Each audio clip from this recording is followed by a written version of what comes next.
Hi everyone, today I'm going to be reviewing Love and Hip Hop Atlanta Season 5, Episode 6.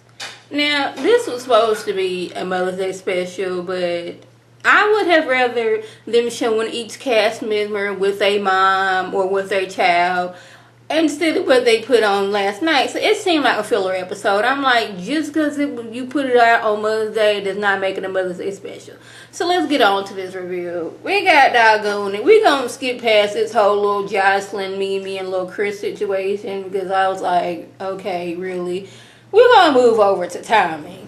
So she comes in because she's mad because she, took Jocelyn's word that, hey, Scrap De Leon has another woman over his house and it's not you nor Tierra. So she goes there like last episode and there was no woman. So now she ready to confront Jocelyn because there was no woman there.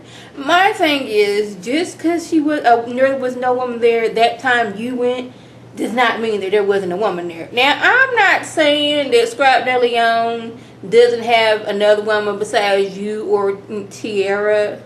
I'm just saying if you went there that one time and just because you saw no evidence of a woman does not mean that he does not already have one. I'm just saying Scrap De Leon, he looks like he's the kind of person that he's going to keep all his women separately like he did with you and Tiara. So he's going to be like, okay, once you leave, I'm going to need you to take all your stuff with you because I have a crazy mother, my child. Probably put some stuff like that, like she's crazy and she don't want another woman around and then she'll try to stalk. Do some stuff like that. He seems like the type that would do that. Seeing as how Tiara and Tommy have never met, even that whole situation right there. So now, Tommy, she's all in her feelings. She's mad. Johnson's like, okay, girl. Then, like, out of nowhere, Johnson's telling Scrap De Leon, word on the street is that, your mom and Stevie, they had a little thing going on back in the day. Now, if that was true, why would you tell somebody your mom and the person you consider your uncle used to creep together? And he was like, man, that's my uncle. Here go Jocelyn. Could be your daddy. I'm like, really? Like, this new Jocelyn, I'm not sure if I like her. The way she's just acting. Like, she's just, like, not even the same. I don't know if she's gone Hollywood. She was in LA for a few months. And now I don't even know. I don't know. I'm not trying to say that this is how people in LA act, but I guess now she was in LA, she has a new attitude and think I can just do this. Like I said, I'm not saying people in LA act like this, but it seemed like she changed once she went out to LA. Want to keep that clear. Not trying to talk about anybody saying everybody who acts like that. We're going to get that clear. But I'm like, this new Johnson that we seeing right now, I'm not liking it at all. So now Jocelyn and Don are friends.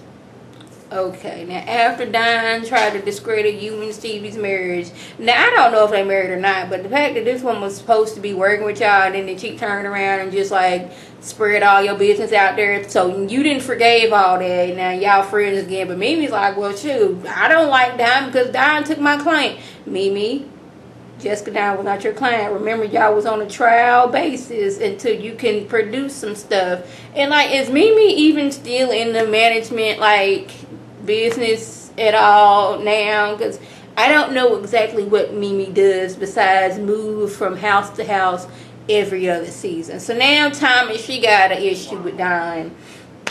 We got Tommy, she over there across the room talking about Snake Girl got something to say. I always got something to say. I'm like, who is she mad at now? It's like, is that her role on the show? Like, get mad and start fights at other people's parties? And it's like, this is what we do now. So she come over there to confront Don. Currently, Don and KK rode together back in the day. Surprise. Don was, being shady, saying some of this, saying some of that.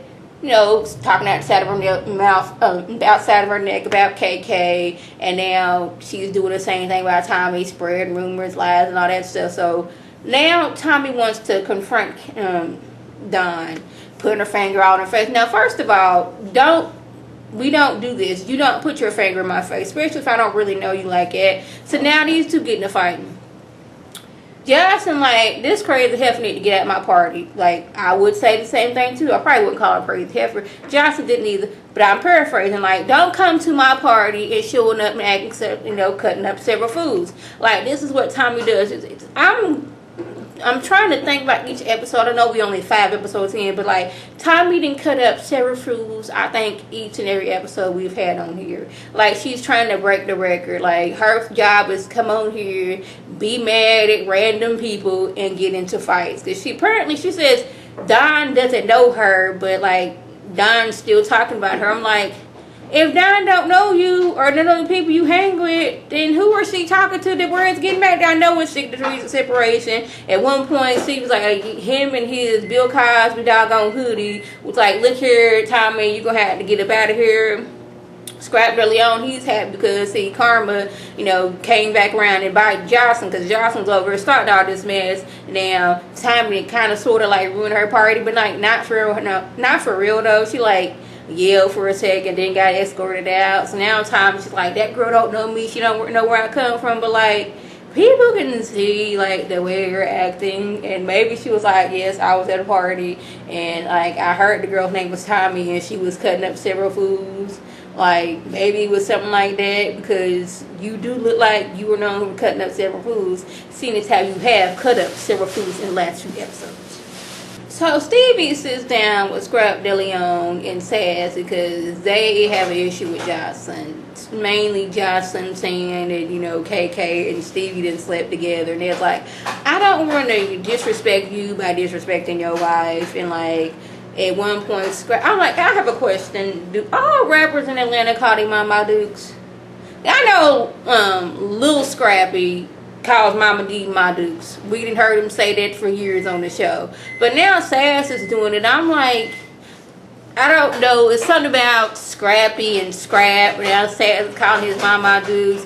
It's like, I don't know if they're like copying off a Little Scrappy and Mama D. I'm not really sure. Another thing, I need to know why KK in every one of her confessionals she has that dog in her hand. At one point, let the dog sit down and go somewhere, because the dog looked like, I really wish that this woman would sit me down. There's these hot lights like beaming on me at this point. Like, I know she has to be sitting there for quite a while for her to do her confessionals and neat scenes that she is in. But like, why do you need your dog right there? It's like, I'm gonna need you to stop on that one. At one point, the whole family went out to see went to Dollar's gravesite. I don't know if it was his birthday or like the day he laid out his first album. I'm not really sure, but apparently KK, she's never been to the gravesite because going there will make it real that he's dead. Now, she's still grieving off the loss of her nephew. Like, I didn't know that he had passed away so long ago, and I'm not going to sit here and tell somebody how they should grieve and how long they shouldn't grieve, because people grieve in different ways. But they was happy that their mom was able to come out there. At first, she's like, I can't even go close, but like once they comforted her, they went to the graveside. I mean, that I guess they grew up so close to each other. That's what, like, this is my cousin, but he's also like a brother to me too, since like we was always together. That's him and my mom or sister, or him and like his dad and my mom or sister. However it goes, like they grew up close, but like now she is getting closure at the death of her nephew, and I'm like, I'm glad that she's getting that, because, you know, grieving is really tough. Like, I've only known like a handful of people that have actually died, and only 2 of them was like close family. And yet it took me a while to get over it. So I'm not going to sit here and say that she should be over grieving him since he passed away in 2009. No, I'm not going to say that, because people, like I said, people grieve in different ways. But I'm glad she's finally getting closure with his death. So we have Miss Dead Abney. She's going to be the mediator between Mama D and Mama Shirley, because Rashida got in her mind, these 2 need to make up, so let's get these 2 together and everything's going to be fine. Now, why she thought that is beyond me, because, you know, her mama and Mama D, they little on the crazy side when it comes to their children. So Mama Shirley, she's sitting there, and off the bat, she's noticing that there's too many chairs here for just us and our mother-daughter brunching, and Miss Deb Abney's here. She knows it's a setup. So next thing you know, Scrappy, Mama D, and Ernest walk in. So she's like, okay, it's official, it's a setup. At one point, excuse me, got the hiccups. These 2 are going back and forth. Mama D then pulled out a feather that's been dipped in sage, because she wants to cleanse all the doggone evil spirits that's in the room. And early on, Mama Shirley, she done already in her head diagnosed, you know, Mama D is, you know, having some medical issues. She been taking some psychology courses, so now she ready to diagnose everybody. She's like, yeah, something wrong with that woman. She be acting crazy all the time. And even that, Miss Deb Evans like, no, Mama D don't act crazy like that around me because she know better. Basically, that's what she said when she had dinner with Rashida, Tammy, and one of Tammy's friends. So now Ernest is like, look here, y'all, don't mind the, she got a little drinking problem, so that's why she's acting like that. Why he said that in front of Mama D is beyond me, so she want to throw in there what he needs to take and use lubricant. So then that let me flash back into that scene that I forgot to mention. We had a scene that we could have, been without. I don't know how Mama D let Mona, the producers, the camera crew, the sound guy, the editing crew convince her that, hey, let's do a scene with me and Ernest in the bed while we trying to be intimate with each other. Now, I have never got on any reality shows to where you're intimate with your person, but there's like 6 or 7 people right there watching.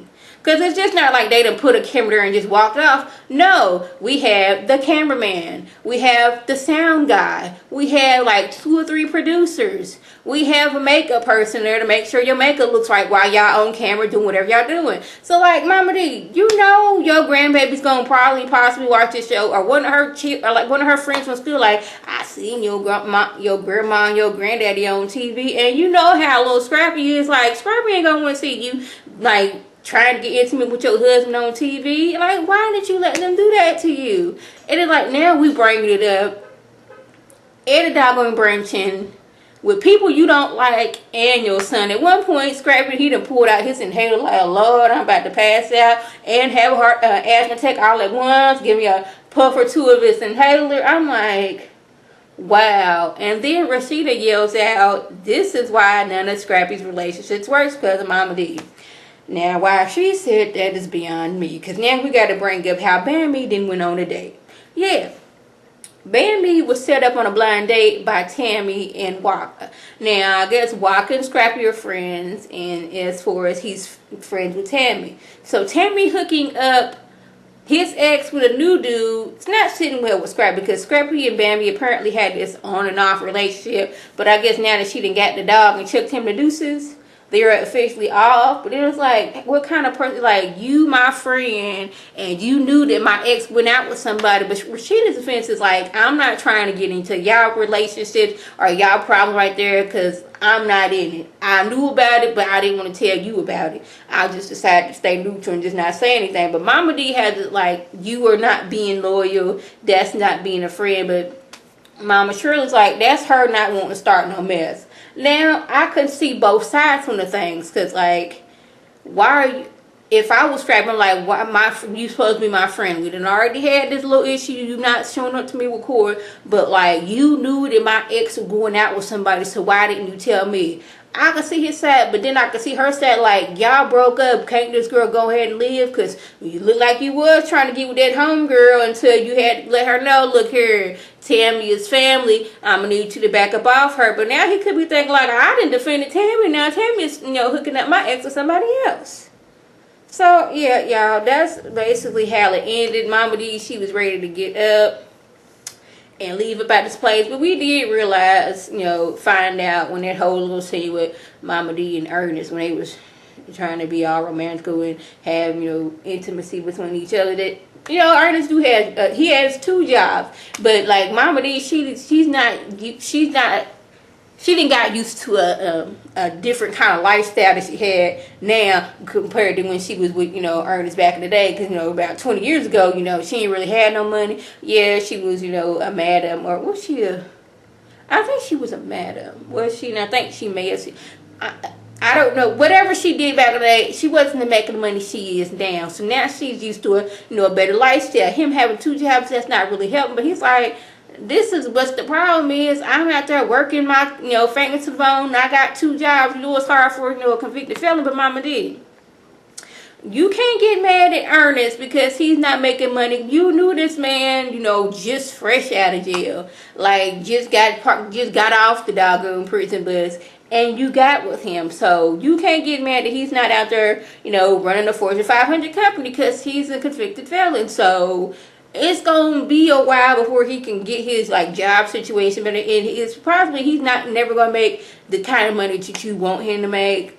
I understand like you doing this all by yourself, but if y'all got the love, y'all can make it work. So that was just went on. If I left anything out, by all means, leave a comment or a video response. And like always, I want to thank my subscribers and the people watching my videos. I want you to like this video, comment, and subscribe. And share this video with your friends on Facebook, Twitter, Instagram, and here on YouTube. This is Lady T signing off.